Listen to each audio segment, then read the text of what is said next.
Okay, good afternoon to everyone. My name is Paul Wax. I'm the Executive Director of the American College of Medical Toxicology, and I'd like to welcome you to our weekly webinar series entitled The Medical and Public Health Considerations of COVID-19 Vaccine Implementation.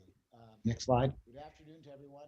My name is Paul Wax. I'm the Executive Director of the American College of Medical Toxicology, and I'd like to welcome you to our weekly webinar series for helping to promote our conference, COVID-19 Vaccine Implementation.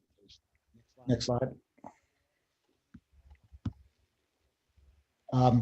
The previous webinars are available and on demand at our website, acp.net/COVID-19 web.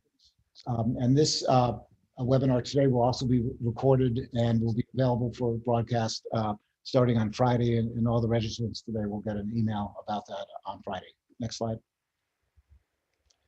There will be a QA at the end of the webinar. We usually leave about 15 to 20 minutes for the QA. So please type in your questions into the Q&A function during the webinar, either through the Zoom or on YouTube, and we'll get to as many questions as we can at the end of the talk. Next slide. We also have developed a series of FAQs on our various webinars, and these can also be found at our website. Next slide. Our speaker does not have any conflicts of interest to disclose. Next slide. This is a slide from the New York Times today, January 6, 2021. We're in the midst of the pandemic as it continues to escalate, and there could be no more an important topic to discuss than vaccines. Currently, we're having up to 250,000 new cases in the U.S. Each day, and numbers of deaths are in the stratosphere, approaching 4,000 deaths a day. Next slide. We're fortunate enough to also bring on as our guest moderator, Dr. Paul Dargan, who will be talking a little bit about the UK experience, both with immunization as well as a brief update about the new mutation that's been described beginning in the UK. Next slide. I'd like to introduce my co-moderator, Dr. Ziad Kazi, who's board member of the American College of Medical Toxicology and president of the Middle East and North African Clinical Toxicology Association and associate professor of emergency medicine at Emory University. He'll be helping out with the QA. Next slide. And then Dr. Dargan as well. He's a professor of clinical toxicology at King's College London and consultant physician clinical toxicologist at Guy's and St. Thomas's NHS Foundation in London, and I'll be providing an update from the UK. Next slide. At this point, I'd like to turn it over to Dr. Kazi to introduce our speaker today. Thank you, Dr. Wax. It's my pleasure to introduce Dr. Satish Pillai, Senior Liaison to Operation Warp Speed COVID-19 Vaccine Task Force.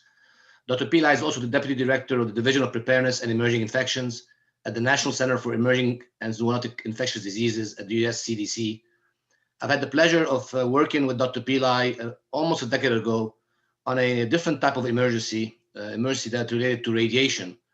And I was really impressed by his all hazards preparedness approach. And it's a delight to see him today playing this important role in our fight against this pandemic. And I look forward to his presentation. Dr. Pillai. Thank you so much, Kazi. And thank you to Paul, and thank you all for the opportunity to speak to you a little bit about Operation Warp Speed and CDC and US government's COVID-19 vaccine implementation. Next slide, please.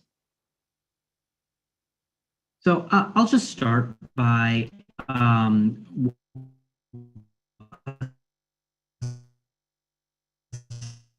as of January 4th, and actually these data are now being updated daily, CDC is posted and administered on our COVID-19 vaccine landing pages just today as well. Over 4.5 million doses of vaccine have been administered.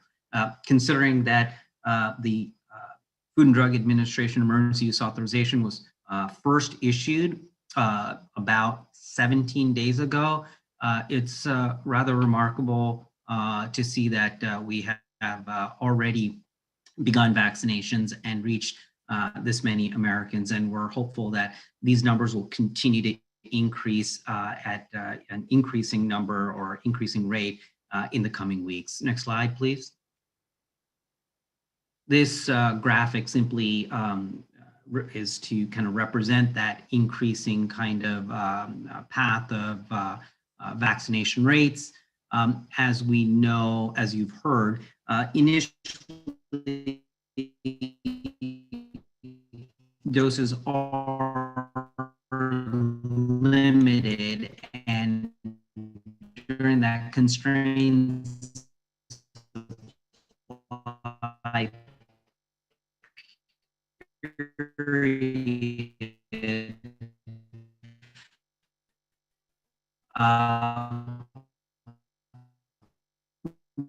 we are embarking phase 1A populations, with the Advisory Committee on Immunization Practices has identified as healthcare providers and residents.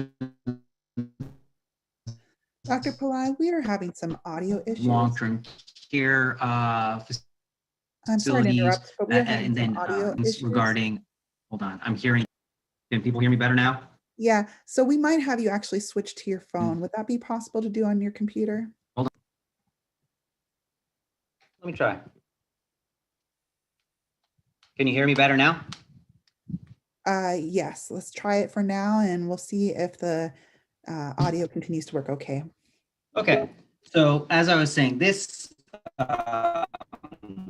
slide simply is to show that increasing rate of vaccine, initially limited numbers of vaccine products. We have 2.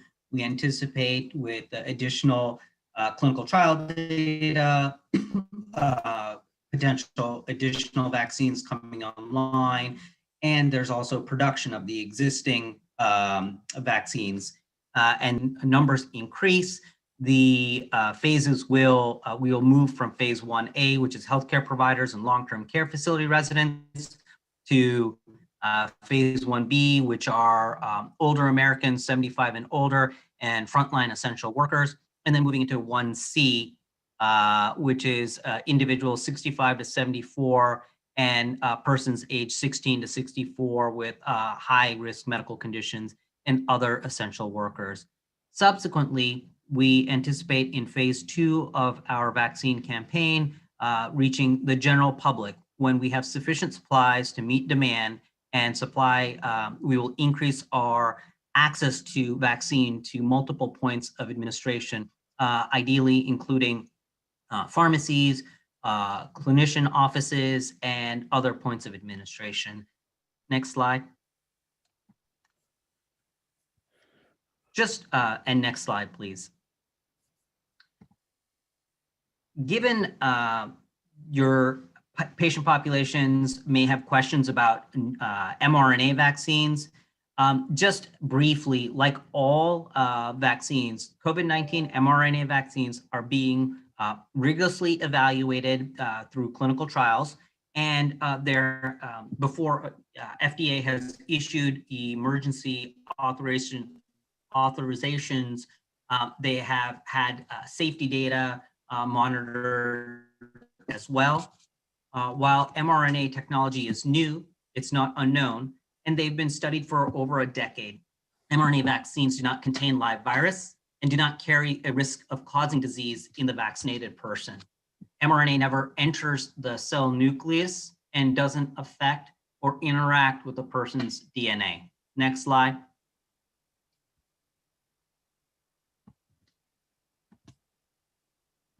Two mRNA COVID-19 vaccines are currently authorized under emergency use. The Pfizer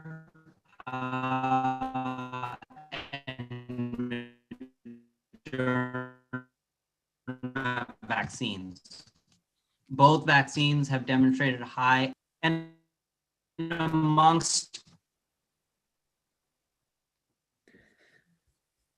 persons Dr. with Pillai, I'm sorry,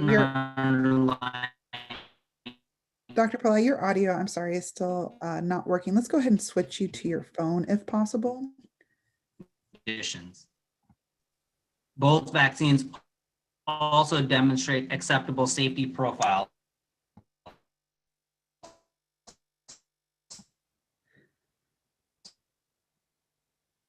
I apologize for the audio technical difficulties.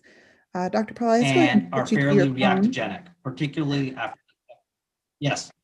Go ahead, let's switch you to your phone. We're still having some issues. To do that, there's a Okay. little arrow next to the mute button. And if you look at it, you can see switch to phone audio, and it'll give you instructions on how to do that. Hold Hopefully on. we can get this audio issue resolved. I'm so sorry about this problem.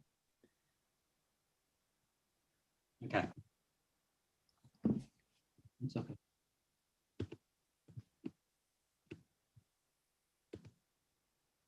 All right, so where is this now? Under, So if you look where it says to mute or start video over there, there's a little arrow that points up next to the mute.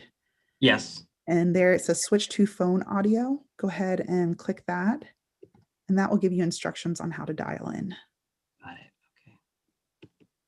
Okay.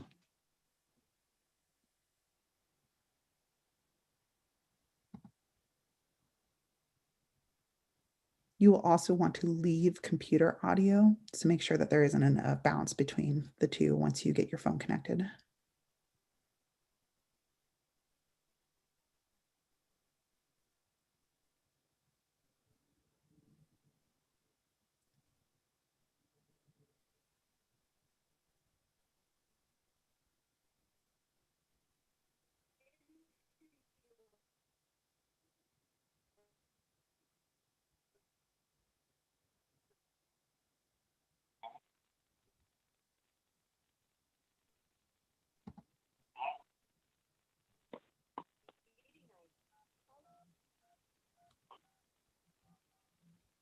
All right, I believe if someone can give me a signal that they can hear. Yes, we can hear you. And I think it's a little bit better. So let's go ahead and try it from here. Again, apologies to everyone for the technical difficulties, and hopefully it'll be better from here on out. Okay, so I believe we were at the mRNA COVID-19 vaccines. Both vaccines have also demonstrated an acceptable safety profile, though are fairly reactogenic, particularly after the second dose. Next slide, please.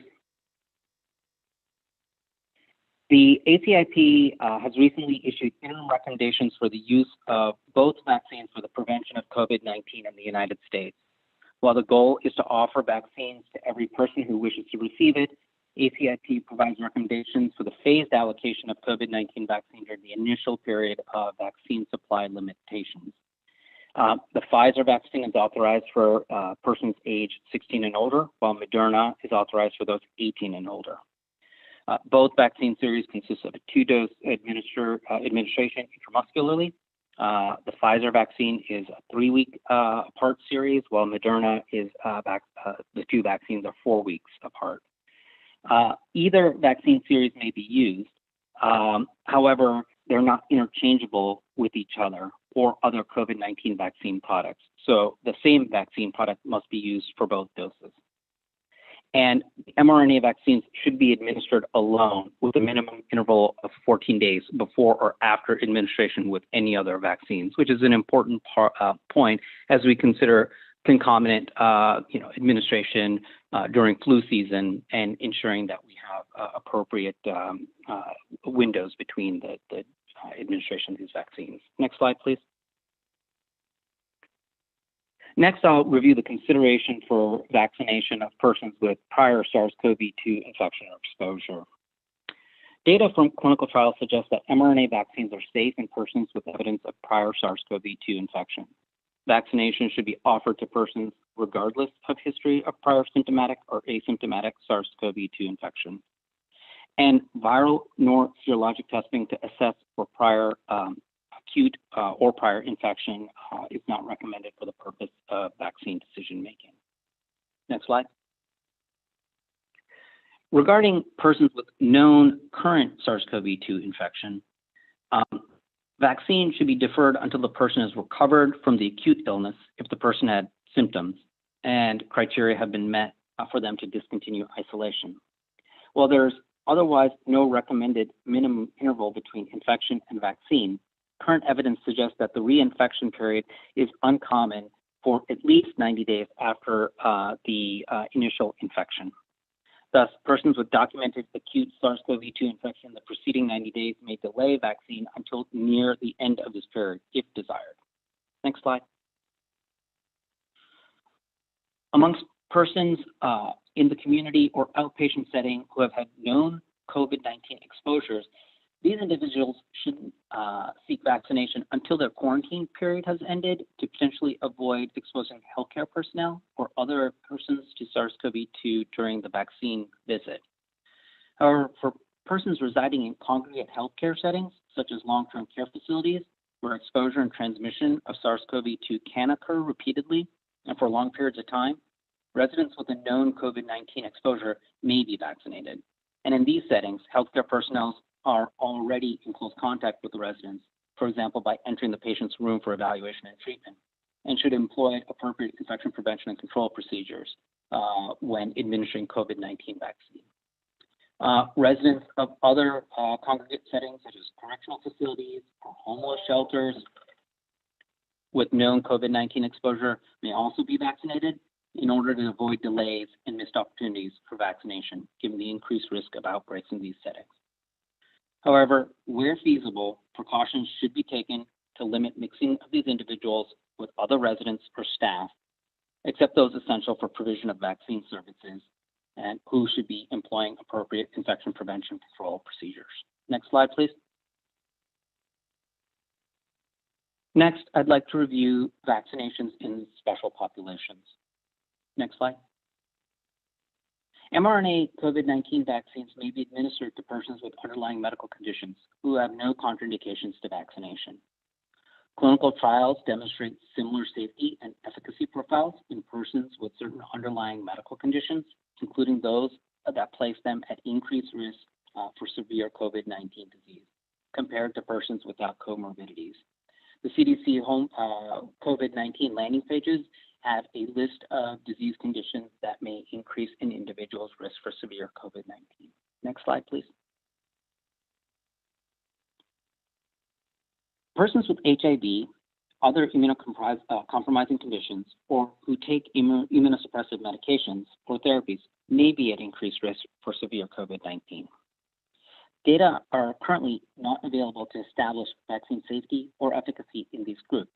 However, these individuals may still receive COVID-19 vaccine if they have no contraindications to vaccination, but should be counseled about the unknown safety profile and effectiveness in immunocompromised populations, as well as the potential for reduced immune response and the need to continue to follow all current guidance to protect themselves against COVID-19. Next slide. Observational data demonstrate that while the absolute risk is low, pregnant women with COVID-19 have an increased risk of severe illness, including ICU admission, mechanical ventilation, and death. Additionally, there might be an increased risk of adverse pregnancy outcomes, such as preterm birth.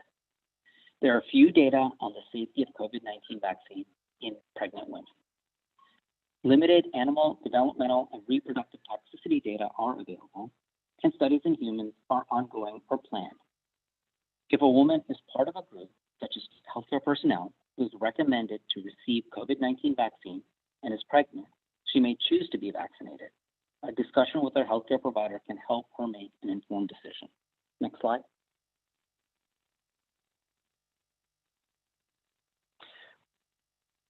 Pregnant women and healthcare providers should consider the level of COVID-19 community transmission, personal risks for contracting COVID-19, the risks of COVID-19 to her and potential risks to the fetus, the efficacy of the vaccine, and the side effect of the vaccine and the lack of data about vaccine during pregnancy, during their decision-making. Next slide. Next, I'd like to touch on contraindications and precautions. Next slide. CDC considers a history of the following to be a contraindication to vaccine with both the Pfizer and Moderna COVID-19 vaccines: severe allergic reactions, such as anaphylaxis, after a prior dose of an mRNA vaccine or to any of its components. immediate allergic reaction of any severity to previous doses of an mRNA vaccine or any of its components, including polyethylene glycol, immediate allergic reactions of any severity to polysorbate due to the potential cross-reactive hypersensitivity with the vaccine ingredient polyethylene glycol. These patients should not receive COVID-19 vaccine at this time unless they have been evaluated by an allergist immunologist and it's determined that the person can safely receive the vaccine, such as under observation in a setting with advanced medical care capabilities.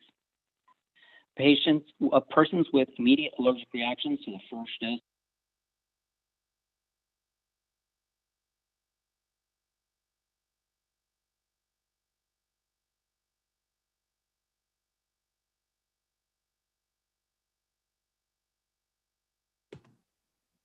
Can you hear me? The audio disconnected. Yeah, we got you back. You disconnected for a little bit. Yeah, the audio disconnected again. If you can hear me, I'm going to continue with the computer audio. Persons with an immediate allergic reaction to the first dose of an mRNA COVID-19 vaccine should not receive additional doses of either of the mRNA COVID-19 vaccines because the two vaccines contain ingredients in common. Next slide. As mentioned, persons with an immediate allergic reaction to the first dose of an mRNA COVID-19 vaccine should not receive additional doses of either of the mRNA vaccines. It's important for providers to determine whether the reaction reported following a vaccine is consistent with an immediate allergic reaction versus other types of reactions commonly observed with vaccinations, such as vasovagal reactions or post-vaccination side effects. This will help ensure that persons with a contraindication to vaccination don't receive the second dose, but not restrict those who are able to get their second dose from doing so. The following table of signs and symptoms is simply meant to serve as a resource, but may not be exhaustive, and patients may not have all the signs and symptoms. Providers should use their clinical judgment when assessing patients to determine the diagnosis and management. Next slide, please.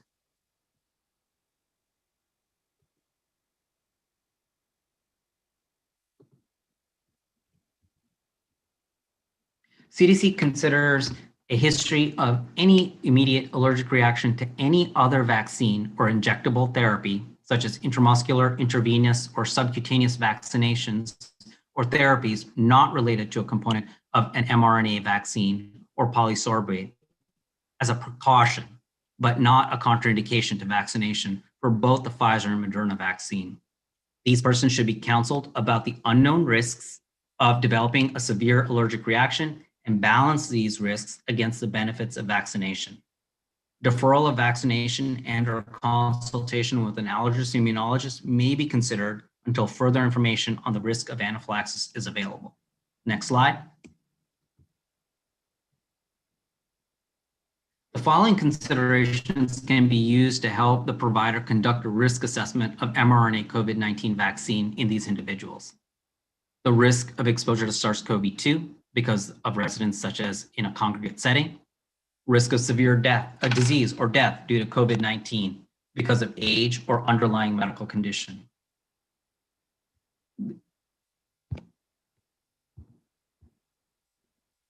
And the ability of the patient to be vaccinated in a setting where appropriate medical care is immediately available for management of anaphylaxis. Next slide.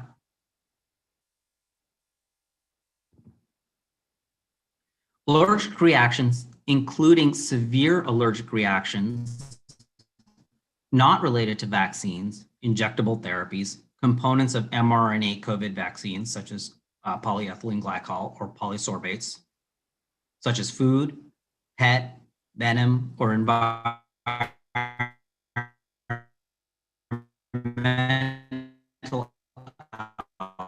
allergies, or allergies to oral medications are not a contraindication or precaution to vaccination. The vial stoppers are latex, and there's no contraindication or precaution to vaccination for persons with latex allergy. In addition, as the mRNA-19 vaccines don't contain egg or gelatin, persons with allergies to these substances do not have a contraindication or precaution to vaccination. Next slide. CDC recommends that vaccine providers observe all persons after vaccination. Those with a history of anaphylaxis due to any cause should be observed for 30 minutes. All other persons should be observed for at least 15 minutes after vaccination to monitor for the occurrence of immediate adverse reaction. Next slide. Finally, to put this all together, there are 3 categories of persons presenting for mRNA COVID-19 vaccines. Those that may proceed with vaccination are included in the green box. These are persons with a history of allergies that are unrelated to components of mRNA vaccines, other vaccines, or injectable therapies. Persons with these allergies who have a history of anaphylaxis due to any cause should be observed for 30 minutes. All other persons should be observed for 15. Persons with a history of any immediate allergic reaction to vaccines or injectable therapies, except those related to a component of the mRNA COVID-19 vaccine or polysorbate, have a precaution to vaccination, shown in the yellow box. A risk assessment should be conducted in these persons. Deferral of vaccination or referral to an allergist immunologist may be considered. If these people are vaccinated, they should be observed for 30 minutes. Finally, in the red box are those persons in whom vaccination is contraindicated. This includes persons with a history of severe allergic reaction after a prior dose of mRNA COVID-19 vaccine or any of its components, an immediate allergic reaction of any severity to a previous dose of mRNA COVID-19 vaccine or any of its components, or an immediate allergic reaction of any severity to polysorbate. These persons should not receive an mRNA COVID-19 vaccine at this time unless they have been evaluated by an allergy immunologist and it's determined that the person can safely receive the vaccine, for example, under observation or in a setting with advanced medical care capability. Next slide. In addition to what we've just discussed, CDC has developed tools that providers can use at the vaccination site to help identify persons with contraindications or precautions to vaccination, including a pre-vaccination form and further additional information in the form of a fact sheet. Next slide. And the key messages from these considerations are early recognition of anaphylaxis symptoms, prompt treatment with epinephrine, and activation of the emergency medical system. Next slide. COVID-19 vaccinations will likely be administered in a wide variety of clinical settings, including hospitals, long-term care facilities, outpatient medical offices, pharmacies, mass vaccination sites, and curbside or drive-through sites. These settings differ in terms of usual on-hand human and material resources to manage anaphylaxis. In the CDC guidance, we've included a list of medications and supplies that are important for evaluating and manage anaphylaxis and are recommended for those vaccination sites. And we've divided them into supplies that should be available at all sites as the minimum requirements to assess and manage anaphylaxis, as well as other medications and supplies that may be helpful to include where feasible. Next slide. Finally, the Clinical Immunization Safety Assessment, CISA COVID Vax Project, is an additional resource. Healthcare personnel or health departments in the United States can request a consultation for complex COVID-19 vaccine safety questions about an individual patient residing in the United States, not readily addressed by CDC guidance. Information on how to request consultation can be found at the link below. Next slide. Next, I'd like to review some of our safety monitoring systems. The overarching framework is the use of established systems to implement heightened safety monitoring for COVID-19 vaccines. In addition, CDC with other federal partners have developed new platforms and are leveraging other federal data sources to complement those existing systems. And three, we are communicating early and as clearly as possible on the vaccine safety process and systems now in place, and continue to provide COVID-19 vaccine safety data and monitoring results once available. For example, the MMWR that was just published today on the incidence of anaphylaxis associated with COVID-19 vaccines, the early data from some of our surveillance systems. Next slide. This cartoon simply seeks to kind of describe the large linked database monitoring systems that will be providing the safety data when vaccines become more and more widely available in the priority groups and in the general population. CDC's Vaccine Safety Data Link is a network of 9 integrated healthcare organizations across the United States that conduct active surveillance and research. And the system is also used to signal assessment to help determine whether adverse event signals are causally linked to vaccination. FDA has an extensive vaccine safety surveillance program that utilizes multiple systems. Medicare claims data are also used for active surveillance and safety-related research. CMS data includes data on over 90% of those 65 and older in the US, and has data on over 650,000 long-term care facility residents. Finally, the best in PRISM initiatives are large systems of electronic health records, administrative and claims-based data for active surveillance and research. Next slide, please. The Vaccine Adverse Event Reporting System, or VAERS, is a national early warning system to detect possible safety problems in US licensed vaccines.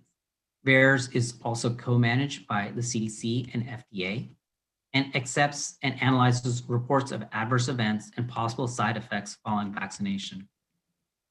It's not designed to detect if a vaccine caused an adverse event, but can identify unusual or unexpected patterns of reporting that might indicate a possible safety problem that requires closer investigation. Next slide, please. And VAERS accepts reports from anyone. Patients, parents, caregivers, and healthcare providers are encouraged to report adverse events after vaccination to VAERS, even if it's not clear that the vaccine caused the adverse event. In addition, healthcare providers are required to report certain adverse events after vaccination. Poison centers can report to VAERS as VAERS reports, as I said, reports from anyone. And our reviews of VAERS reports can help inform poison control centers, but the data are not shared from VAERS to the centers. Poison control centers are able to download general data from the VAERS website. Next slide.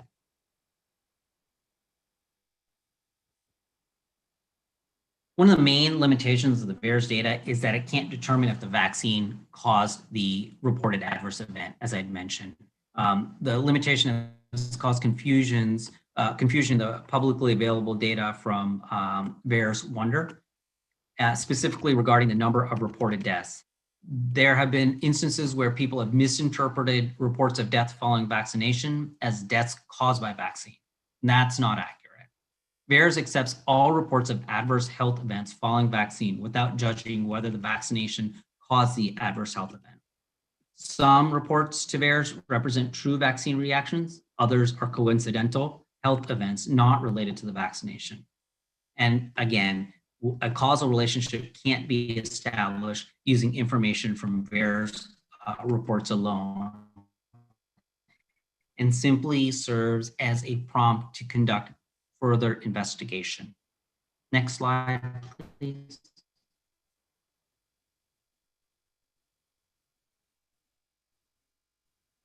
Healthcare providers are required to report to VAERS following adverse events after the COVID-19 vaccine and other adverse events, if later revised, whether or not associated with a causality. And serious adverse events per FDA are defined as death, a life-threatening AE, inpatient hospitalization or prolongation of existing hospitalization, a persistent or significant incapacity or ability to conduct normal life functions, a birth defect, or an important medical event that, based on appropriate judgment, may jeopardize an individual and may require medical or surgical intervention. In addition, cases of multi-system inflammatory syndrome, cases of COVID-19 that result in hospitalization or death are required reports. Healthcare providers are encouraged to report to VAERS any additional clinically significant AEs following vaccination, even if they're not sure if the vaccination caused the event. Also, report any additional select AEs or revised safety reporting requirements per the FDA's conditions of authorized use as specified under the emergency use authorization. Next slide, please.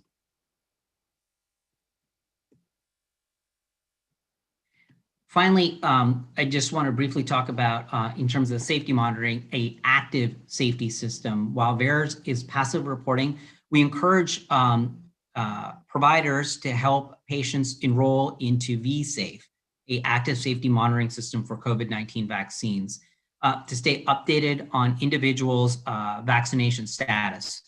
It's a confidential online tool that allows you to give health-related feedback after your COVID-19 vaccine. And it also reminds you when it's time to get your second dose. It's not an app, so you won't need to download anything to your phone. It uses text messages and short web-based surveys that allow you to tell CDC how you feel after someone from CDC may call back to check. Individuals would receive a flyer after vaccine providing information with the vSafe registration link and a QR code allowing individuals to register. It can be used to participate in vSafe. And participation in these systems is incredibly helpful to CDC to monitor the safety of COVID-19 vaccine in real time. Next slide, please.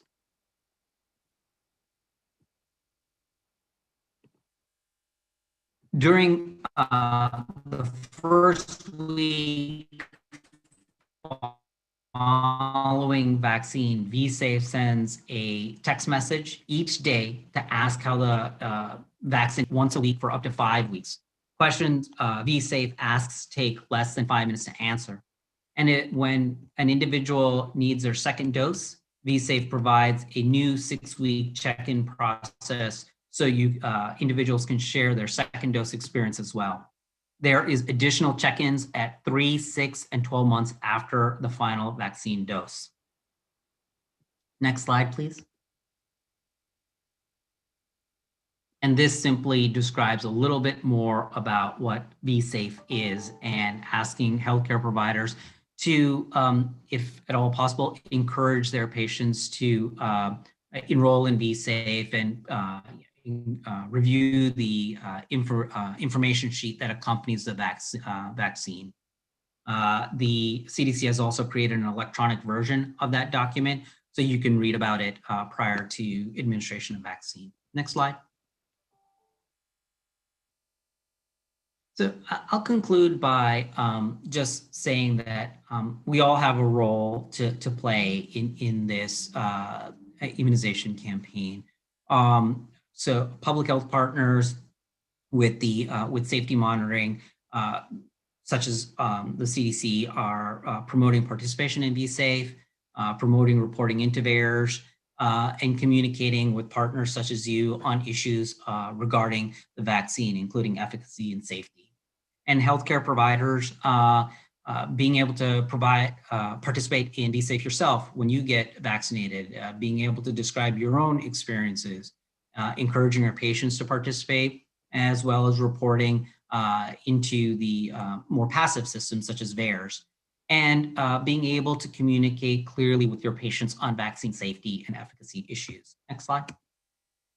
I'll conclude with these links for you to be able to learn more about the CDC COVID-19 tools and resources. Again, the COVID-19 landing page has a lot of information for both the lay public, public health practitioners, and healthcare professionals, as well as infection prevention control recommendations for evaluating individuals that may be coming in with febrile reactions after the vaccine when you're considering whether this is a post-vaccine reactogenic fever versus potential symptoms or signs of COVID-19 infection itself. This is particularly important for healthcare providers who may have been vaccinated or those residing in long-term care facilities, so that we're appropriately evaluating individuals who have fever and ensuring that we take measures to decrease the potential risk of infecting individuals and further transmission of COVID-19. With that, I will stop, and I will turn the line back to the moderator. Well, thank you very much, Dr. Pillai, for really an excellent and extraordinarily timely presentation. So many of our listeners, have wanted to receive this information, and you really brought it home, and from a position of authority as well.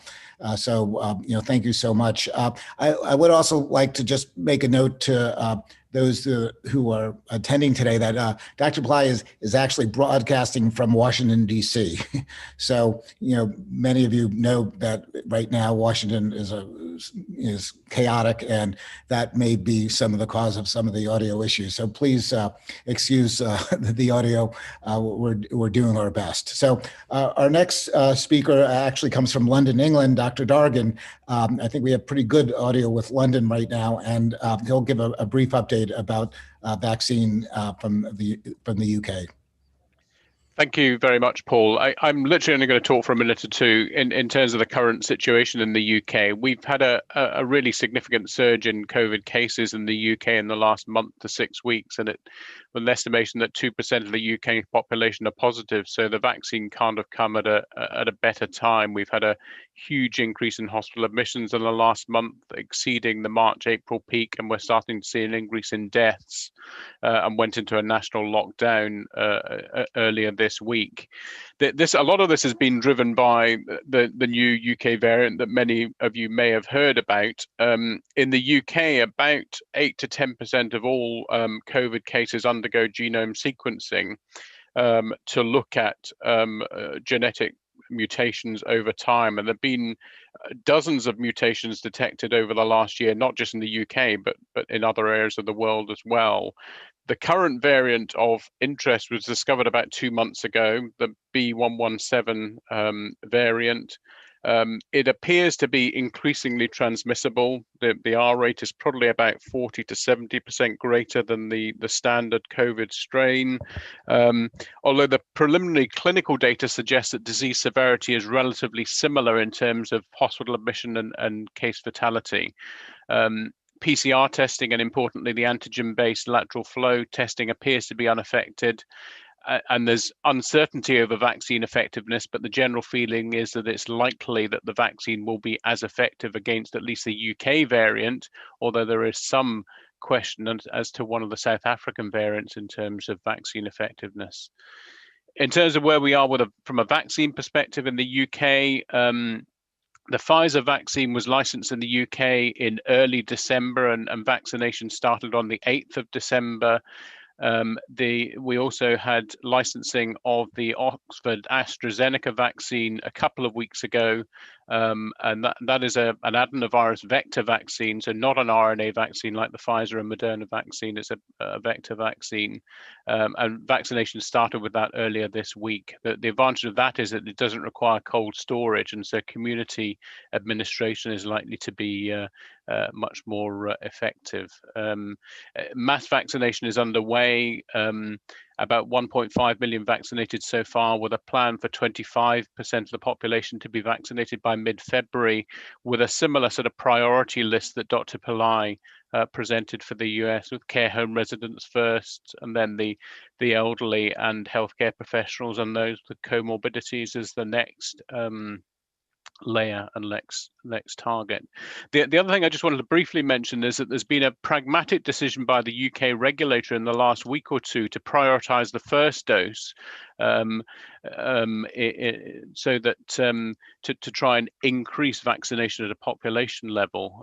So rather than everybody having dosing the first dose and the second dose at 3 weeks, to prioritize the first dose and to look to try and get a longer dosing interval up to 8 to 12 weeks, to try and increase population cover. I mean, it's largely a pragmatic decision because the data is relatively limited, although the Oxford AstraZeneca study did actually look at different dosing intervals. And there was, in fact, a trend to greater efficacy with a dosing interval of 8 weeks compared to a dosing interval of 3 weeks. So potentially some limited data to support that. In the interest of time, I'll leave things there. But thank you very much for the opportunity just to give a brief update from the UK. Very good. Then at this point, we maybe switch to the Q&A session. We have dozens and dozens of questions in the Q&A. Just want to give you all a heads up if we can stay another 15 minutes after 4 p.m. Eastern, so till 4:15 p.m. I hope it's okay with you, Dr. Pillai and Dr. Dargan. And with this, I'll turn it over to Dr. Dargan to start the Q&A. Yeah, well, I mean, I echo what Paul said about Dr. Pillai's talk. It was fantastic, and I think the Q&A is a reflection of that as well. A huge number of questions. That there's a number of themes, and one of the things maybe we could start with is patients that have had COVID and had active treatment with remdesivir or convalescent plasma. Should that impact on when they receive vaccination? The issue of remdesivir, no. But in terms of convalescent plasma, I don't want to misspeak. I believe there is guidance on that, and I would have to, we can take that back and confirm that. Okay, great. Thank you.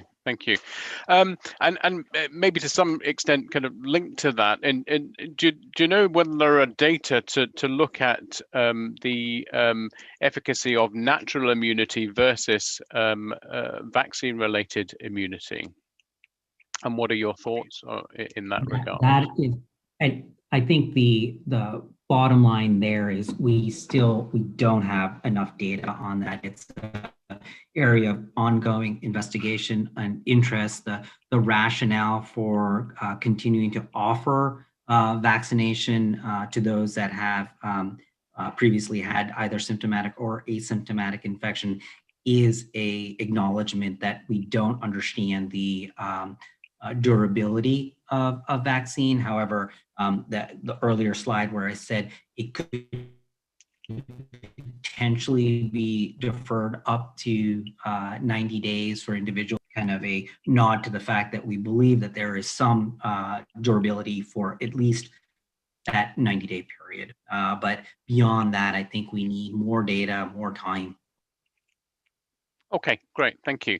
And then there were a few questions about kind of risk factors from a vaccination perspective. So some questions about pregnancy and lactation, about individuals with severe asthma or severe eczema, and specifically Guillain-Barré syndrome as well. I wonder whether that's something you could maybe just briefly touch on.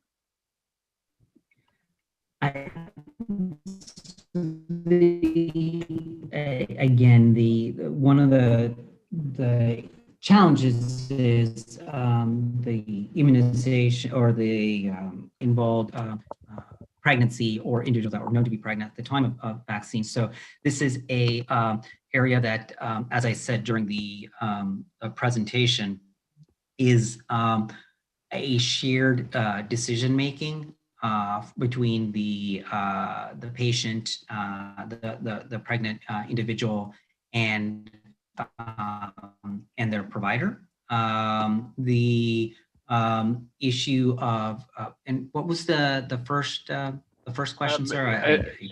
Sorry, severe asthma, severe eczema, in terms of potential risk from an adverse reaction perspective. Yeah. So Yeah, again, if there isn't that history of anaphylaxis to the components as I kind of outlined in the slides, it's not considered a contraindication as per the CDC guidance. I think if you the summary table, and I don't know if we can pull up the deck again. I think it's a helpful way of looking at it. Like, what are the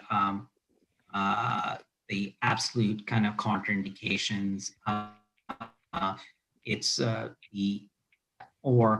and then precautions, which you might consider a referral to an immunologist and conducting a risk assessment is if there are immediate allergic reactions to vaccines or other injectable therapies. And that would be a precaution. But beyond that, we haven't delineated other absolute contraindications or precautions. Okay. Thank you. There was a question in the Q&A, and I also wanted to ask as well about whether the US FDA are considering reviewing the Oxford AstraZeneca vaccine, and whether you think that may be a consideration within the US.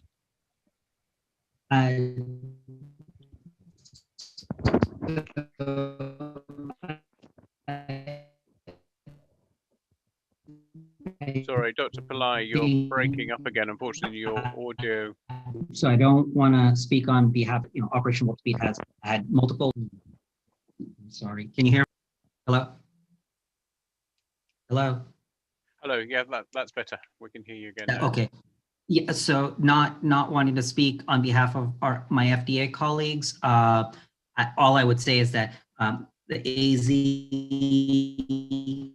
vaccine is one of the products that Operation Warp Speed has been considering, and we eagerly await additional data from the ongoing trials, and look forward to working with our federal partners and international partners to see if and when a EUA submission will occur for that product as well. Over.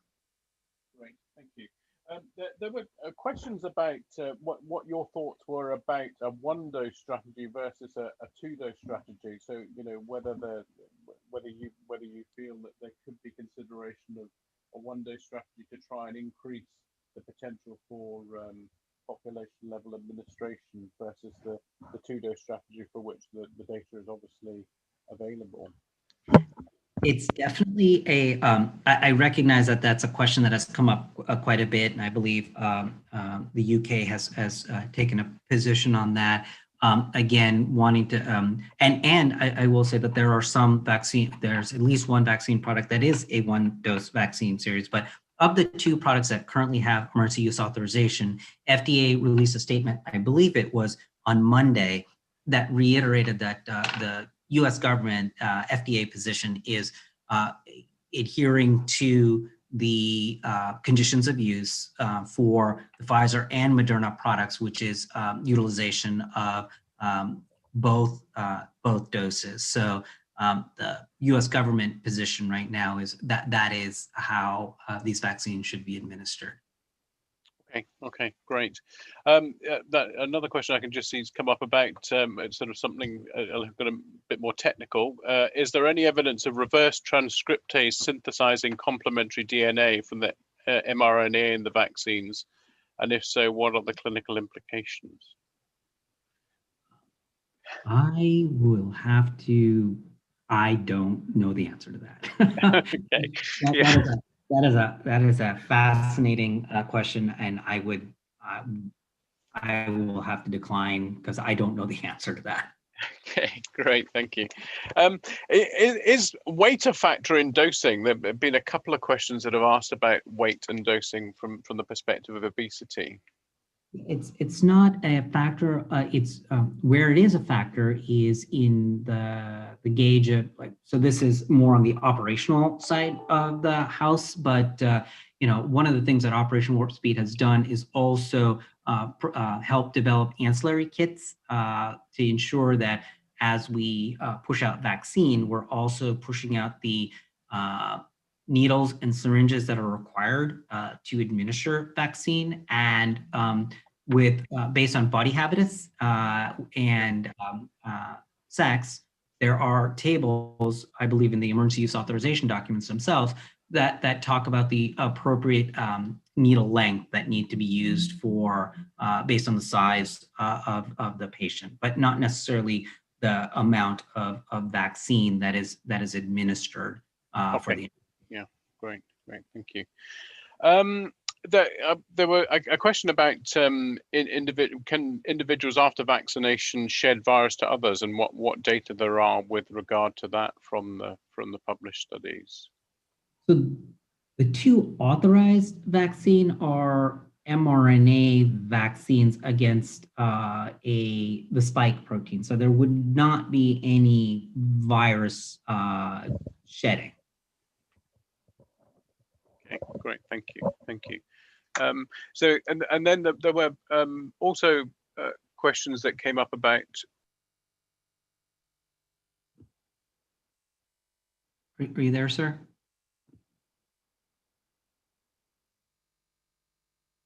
Hello? I wonder whether we've lost Dr. Dargan. I think we kind of jinxed the connection in the UK. Dr. Pillai, I can maybe jump in and. Kazi, just one thing. I think Dr. Dargan had asked one of the questions about antibody therapy before. Yes. And so while I was just quickly looking on the CDC documents. And so just the answer to that is there are currently no data on the safety and efficacy of mRNA vaccines in persons who receive the monoclonal or convalescent plasma as part of therapy. And based on the estimated half-lives of that, as well as the existing evidence on reinfection being uncommon in the 90 days after initial infection, vaccination should be deferred for at least 90 days as a precautionary measure until additional information is available to avoid interference of antibody treatment with vaccine-induced immune response. Yeah, that makes a lot of sense. And one of our viewers also was asking if there's any reason why the Pfizer vaccine and the Moderna vaccine have different storage requirements, considering that they are very similar. And that's an interesting question. It has a lot of operational significance. I would have to defer to how the vaccines were manufactured, and so it would be a question that our colleagues at Pfizer and Moderna and BARDA would have to answer. I'm not sure what the nuances are of how the products were actually developed. It makes sense. And, we've been, starting to see patients now in the emergency department that have received the vaccine, which is reassuring. They have some other complaints. I'm trying to make sure they're not related to the vaccine administration if it was recent. When you mentioned the history of allergy to to other injectable medications, and you referred to polysorbate and you referred to polyethylene glycol, would the CDC provide maybe a list of drugs that contain these diluents or solvents?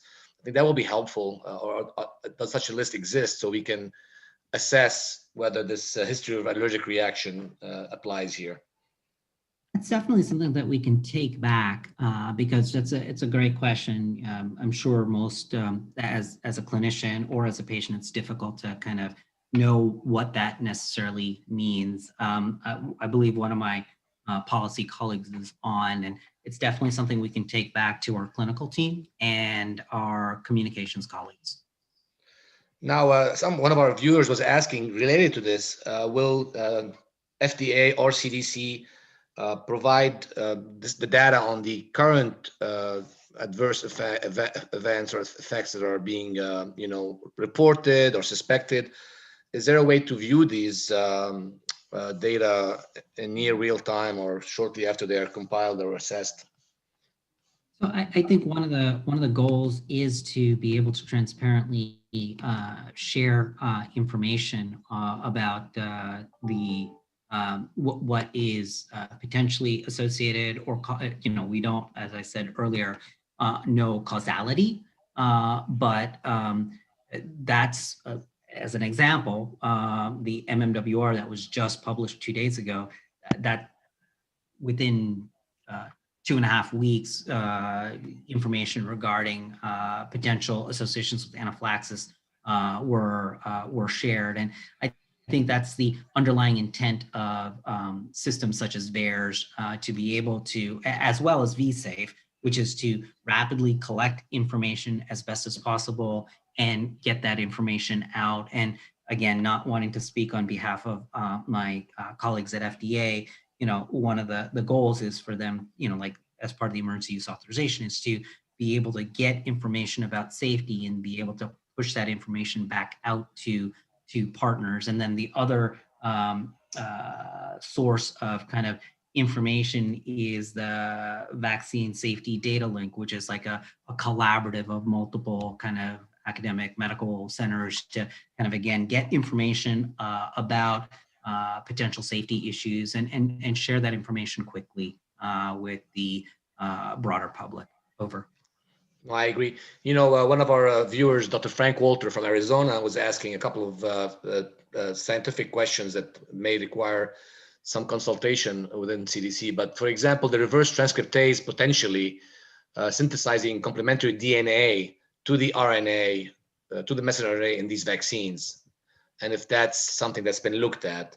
And the other question also regarding other inactive ingredients other than the ones that you've mentioned, the polyethylene glycol. I know there are 2 or 3 other lipid nanoparticles. Are there any other ingredients that we should think about? So again, it's a really good question. I think when you go to the emergency use authorization documents, not the letter of authorization, but the actual EUA material, it lists the ingredients within the vaccine. The ones that have been identified by CDC as potentially necessitating, precaution and contraindication were the ones that I referred to, like the PEG and polysorbate and prior anaphylaxis after potentially having received an mRNA vaccine. So those are the categories for the precaution and contraindications. The additional ingredients are located in the emergency use authorization.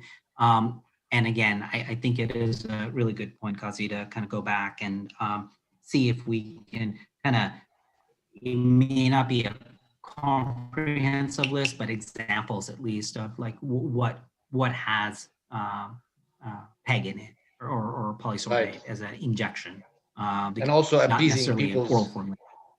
And also try to do some risk communication about this question about becoming, a DNA or altering your DNA. That's very important for the public, I think. And it is one of the, maybe I glossed over in my comments at the very outset of the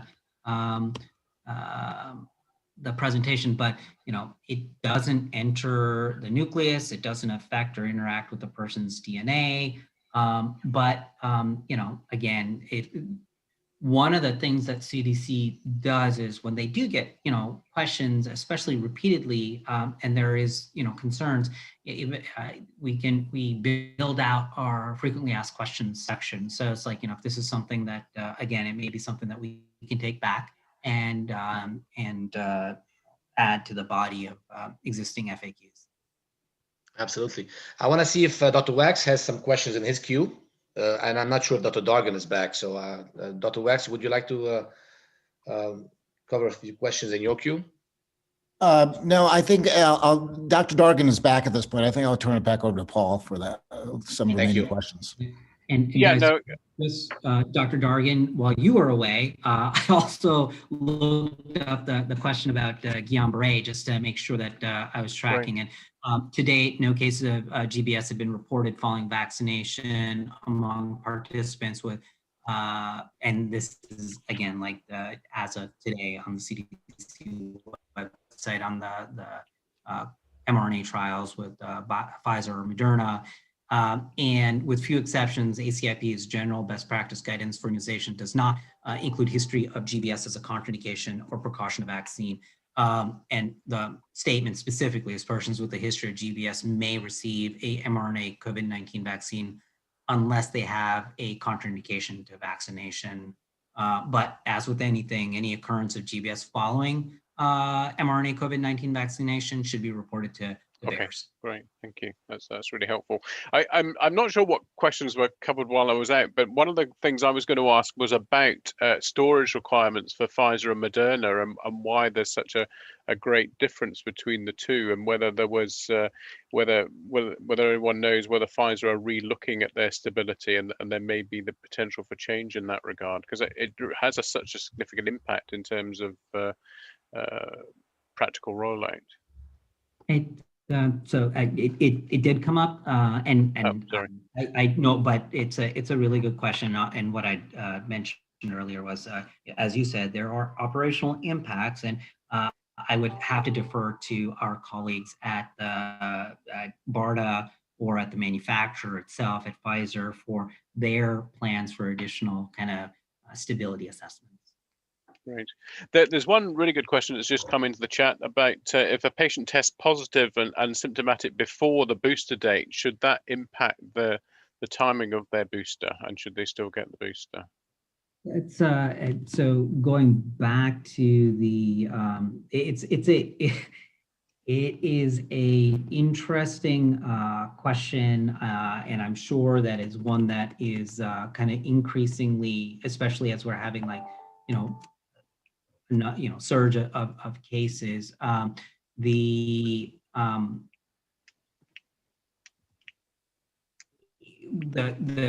main issues are, I think, the known current SARS-CoV-2 infection should be deferred until a person is recovered from acute illness, and you don't have to worry about potentially the vaccinator getting ill. And the recommendations apply to those that developed infection before receiving the vaccine doses, as well as those who may develop SARS-CoV-2 infection after the first dose, but before the second dose. And I think that's a scenario that you're alluding to. Yeah. And so, and there's no I don't think that there's a hard and fast rule about the minimum interval between that infection and vaccination. But I think if assuming that reinfection is uncommon in the first 3-month, 90-day period, if you do get SARS-CoV-2 infection in the preceding 90 days, it's probably, you can probably delay that second dose until, somewhere after the symptoms have resolved and they're out of there, but before that 90-day period. So hopefully that kind of gets the question. Great. And then maybe my final question, which is probably unanswerable in terms of the data, but it's probably one of the most important questions for us going forward in terms of, would you like to kind of postulate as to how long immunity may last after vaccination? Is this going to be the annual flu vaccine, the kind of 3-yearly vaccine? What are your thoughts? And I guess we don't have any direct data for that at the moment, but what are your thoughts in that regard? Yeah, so I don't know. I think, we've heard from other leaders that it could be I believe Dr. Fauci may have said something to that effect in past, appearances, where it may be something that is part of our, routine vaccine schedule moving into the future. But I think we need more data. I think at this point, from an operational standpoint, we're still trying to get through those initial phases and get to the general public writ large. But it is something that I think people are thinking about. And I think in the coming months, we'll have more data on duration of immunity, reinfection risks. And I think that it's just going to be tincture of time before we have an answer to that question. Great. Well, thank you ever so much for a fantastic talk. And I guess reflecting on where we are now compared to where we were a year ago in terms of active rollout of this vaccine and potentially something that could bring us through what we're all going through throughout the world is it's amazing to see the science that's been achieved in this last year. So thank you for your overview and for dealing with the questions so efficiently as well. Thank you for the opportunity to speak to you all, and I apologize for the audio difficulties throughout the hour, and I wish you all a happy new year and be safe. Yeah, Thank you, Dr. yeah, thank you very much, Dr. Pillai and Dr. Dargan for the moderation and for the UK update. If we could go to the next slide. It was really an excellent presentation, and this presentation has been recorded and will be available on Friday, including the slide deck will be posted as well. We'll be continuing our weekly webinar series next Wednesday, January 30th. We're going to have a special talk on COVID-19, the neurological aspects and impact on stroke care. And we have two experts from Emory University who are going to be speaking both to the clinical effects as well as the pandemic's impact on otherwise routine stroke care and the consequences thereof. Next slide. Again, we have a webinar prospectus on our website. It takes you through all the past webinars and the upcoming webinars. Please feel free to take a look. And at this point, I will bid everyone adieu. Thank you very much and hope to see you again next Wednesday. Thank you.